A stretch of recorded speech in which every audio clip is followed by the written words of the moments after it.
जय हिंद स्टूडेंट्स। आज हम पढ़ेंगे केमिस्ट्री टॉपिक्स। केमिस्ट्री टॉपिक्स में पढ़ेंगे ऊष्माक्षेपी अपक्रिया और ऊष्माशोषी अपक्रिया पढ़ेंगे। ऊष्माशोषी अपक्रिया पढ़ेंगे और इसके साथ साथ उदाहरण भी पढ़ेंगे।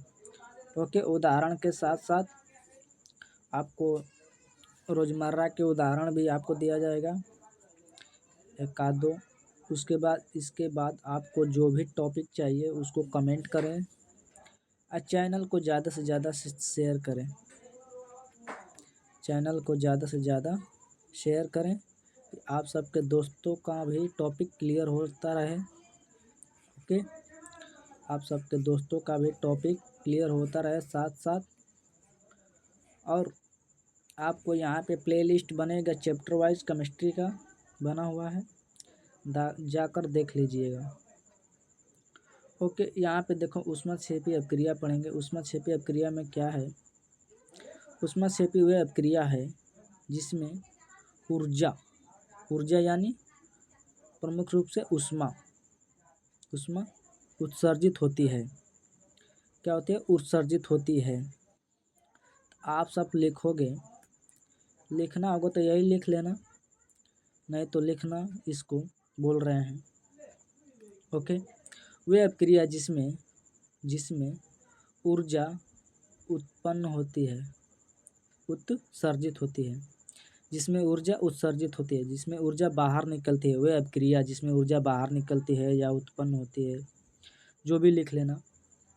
अब जो भी अपक्रिया है ए और बी से मिलकर बनेगी, ए भी मिलेगा तो सी प्रोडक्ट बनेगा, उत्पाद जिसे बोलते हो उत्पाद।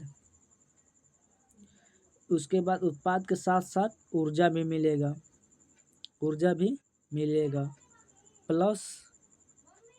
प्लस कैलोरी के हिसाब से इसको लिखते हैं। जैसे उदाहरण में लिख लो, जैसे कार्बन हो गया, ग्रेफाइट का उदाहरण में लिखो, कार्बन हो गया प्लस O2 हो गया। उसके बाद क्या बनेगा? उसके बाद बनेगा CO2 प्लस 94.94 किलो कैलोरी। क्या इसको लिखोगे? ऊर्जा को मापते हैं किसे? किलो कैलोरी में। किलो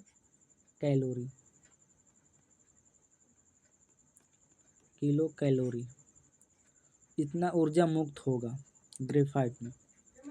ओके, ग्रेफाइट में इतना ऊर्जा मुक्त होगा, इसको पॉजिटिव से लिख देंगे। ओके, जो भी देगा ऊष्मा क्या होगा? ऊष्मा मिलेगा इसमें। ये ज़्यादातर का होता है संयोजन अपक्रिया होता है, संयोजन अपक्रिया में ऊष्मा मिलती है। अब यहाँ देखो, आगे बढ़ते हैं।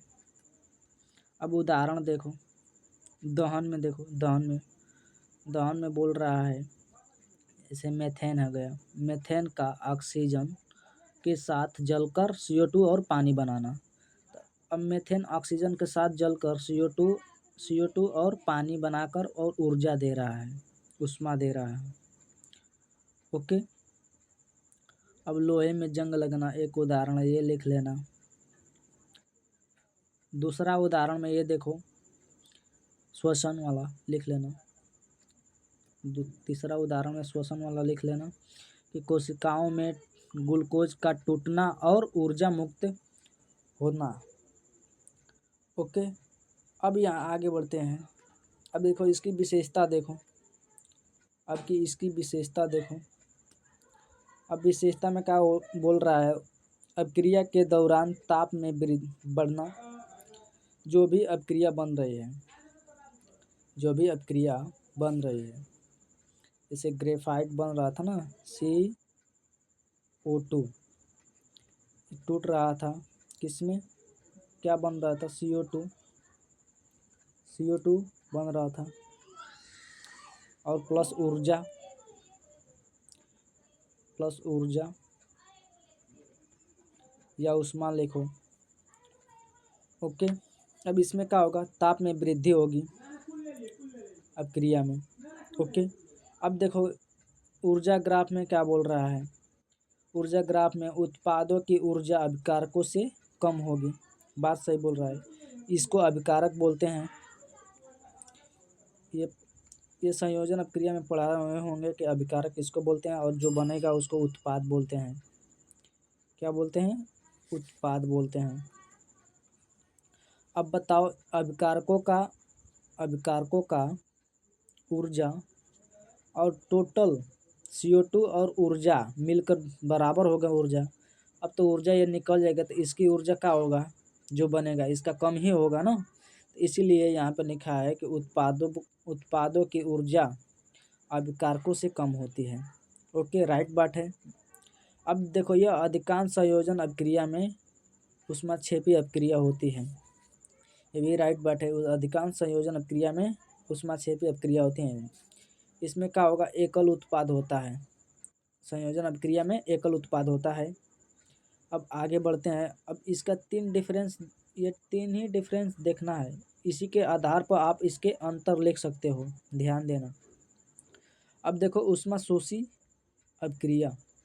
ऊष्माशोषी अभिक्रिया में देखो, अब वे अभिक्रिया जिनमें ऊर्जा के रूप में ऊष्मा दिया जाए या प्रकाश दिया जाए या विद्युत दिया जाए, इसके द्वारा आवश्यकता होती है। किसकी आवश्यकता होती है? ऊष्मा की, यानी ऊर्जा की आवश्यकता होती है अभिक्रिया को पूर्ण कराने के लिए। जो भी अभिक्रिया है उसको पूर्ण कराने के लिए किसकी आवश्यकता होती है? ऊर्जा की। मतलब हमको बाहर से ऊर्जा देना पड़ता है तब अभिक्रिया पूर्ण होती है। ओके, लिख सकते हो, वह अभिक्रिया जिसमें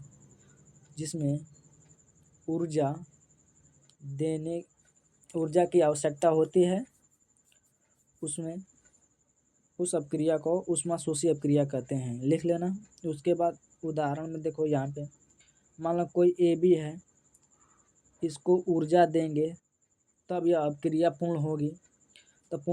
तब क्या बनाएगा? तब C प्रोडक्ट बनाएगा, यानी उत्पाद बनाएगा।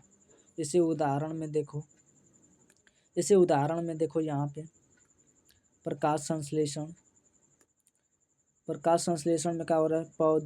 पौधे सूर्य का प्रकाश की ऊर्जा लेकर CO2 और H2O यानी पानी से ग्लूकोज बनाते हैं।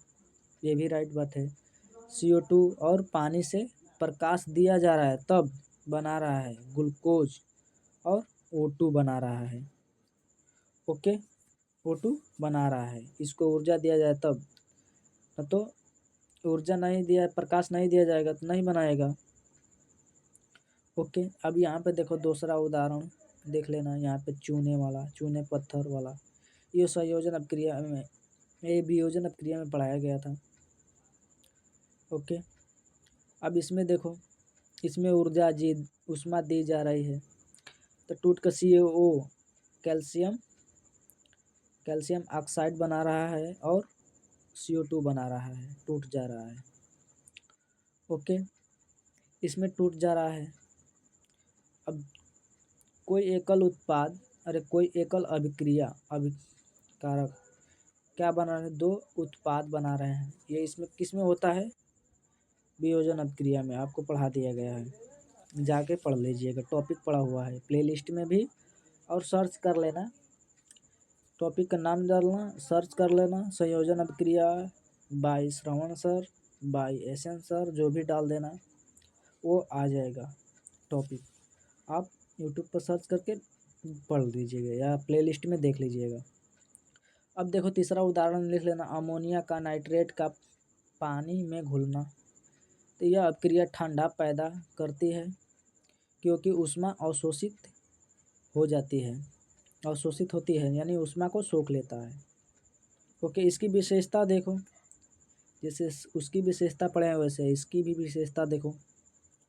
अब इसकी विशेषता में देखो कि यह अभिक्रिया के लिए बाह्य ऊर्जा स्रोत में, यानी तुम्हारे वातावरण के जो भी आसपास है, यानी गर्मी हो सकती है या प्रकाश हो सकता है, बाह्य ऊर्जा स्रोत की आवश्यकता होती है। अब ऊर्जा ग्राफ में देखो, ऊर्जा ग्राफ में ये उत्पाद की ऊर्जा अभिकारकों से अधिक होती है, अभिकारकों से अधिक होती है। यानी मानो जो भी यहाँ पे दिया गया था, यहाँ पे A+B, इसको क्या ऊर्जा दिया जा रहा है ना, ऊर्जा दिया जा रहा है, ऊर्जा या ऊष्मा जो भी मान लो दिया जा रहा है। अब बताओ जो कोई C बन रहा है, ओके, C बनने के बाद अब बताओ इसकी ऊर्जा से क्या हो, ये ऊर्जा इसकी ऊर्जा क्या होगी, अधिक होगी ना। अब मान लो ये दोनों की ऊर्जा प्लस ये ऊर्जा, 3 ऊर्जा हो गया, इसके टोटल बराबर होगा। तो इसी को बोल रहे हैं उत्पादों की ऊर्जा अभिकारकों से अधिक होती है। उसमें क्या बोल रहा था, कम होती है, ऊष्माक्षेपी में बोल रहा था कम होती है। अब इसमें क्या होगा, अधिकांश वियोजन अभिक्रिया, अभी बताया था ना, अधिकांश वियोजन अभिक्रिया ऊष्माशोषी अभिक्रिया होती है। ओके, अब कुछ टॉपिक्स हैं आप सब देख लेना। अब यहाँ पे देखो तुलना में लिख लेना, यहाँ पे तुलना में लिख लेना। अब तो आप लिख लोगे, पैमाने के आधार पर लिखना, ऊष्माक्षेपी और ऊष्माशोषी अभिक्रिया, डिफरेंस लिखना है, अंतर। अब ऊर्जा पे लिखोगे क्या, तो इसमें ऊर्जा मुक्त होती है प्लस ऊर्जा मिलती है यानी ऊष्मा मिलती है, इसमें ऊर्जा देना पड़ता है माइनस ऊष्मा। ओके, इसमें क्या होगा, मिश्रण में गर्मी होगी, इसमें ठंडक होगा। इसका सेम उल्टा हो रहा है, इसमें उत्पाद की ऊर्जा कम होगी, इसमें क्या होगा, अधिक होगा। और इसमें क्या होगा, जलना और श्वसन, इसमें क्या होगा, प्रकाश संश्लेषण और बर्फ का पिघलना। उदाहरण में लिख लेना। अब देखो यहाँ पे ऊष्मा रोजमर्रा की उदाहरण, अब देखो रोजमर्रा के उदाहरण में देखो, ऊष्माक्षेपी में क्या होगा, मोमबत्ती का जलना और हाथ गर्म करने वाले पैड। और ऊष्माशोषी में क्या होगा, बर्फ का पिघलना। अब बर्फ रख दोगे तो वातावरण के आसपास जो भी होगी ऊष्मा, इसको पिघलाएगी। अब ये हो गया। अब खाना पकाने के लिए गैस की ऊष्मा का उपयोग, ये भी होता है LPG के रूप में। अब देखो यहाँ पे महत्वपूर्ण बात है, तथ्य है, यहाँ पे देखो बोल रहा है ऊर्जा संरक्षण का नियम यहाँ भी लागू होता है। ओके, रासायनिक अभिक्रियाओं में ऊर्जा ना तो नष्ट होती है और ना ही पैदा होती है यानी उत्पन्न होती है, बल्कि एक रूप से दूसरे रूप में रूपांतरित होती है। ये ऊर्जा संरक्षण का नियम है, लिख लेना, ऊर्जा संरक्षण का नियम, ये भी टॉपिक लिख लेना। ना तो ऊर्जा को नष्ट किया जा सकता है और ना ही उत्पन्न किया जा सकता है, एक रूप से दूसरे रूप में ट्रांसफ़र किया जा सकता है। थर्मोकेमिकल समीकरण, इस अभिक्रियाओं को समीकरण में डेल्टा एच एंथैल्पी परिवर्तन द्वारा दर्शाया जाता है। एंथैल्पी में क्या होगा, अगर ऊर्जा निकलती है तो माइनस लगेगा और ऊर्जा ली जाती है तो प्लस लगेगा। ओके, प्लस लगेगा। इस टॉपिक को यहीं पे समाप्त करते हैं। चैनल को ज़्यादा से ज़्यादा लाइक और शेयर एंड सब्सक्राइब जरूर करें, अपने दोस्तों तक पहुंचाएं कि उनका भी टॉपिक क्लियर हो सके। ये क्लास 10th का टॉपिक है। ओके, अब यहाँ पे क्लास भी मिल सकती है या टॉपिक के रूप में ही पढ़ाया जाएगा। यहाँ पे शॉर्ट क्लास मिलेगा आपको। ओके, इस चैनल को ज़्यादा से ज़्यादा अपने दोस्तों के साथ शेयर करें। इस टॉपिक को यहीं समाप्त करते हैं। जय हिंद, जय भारत।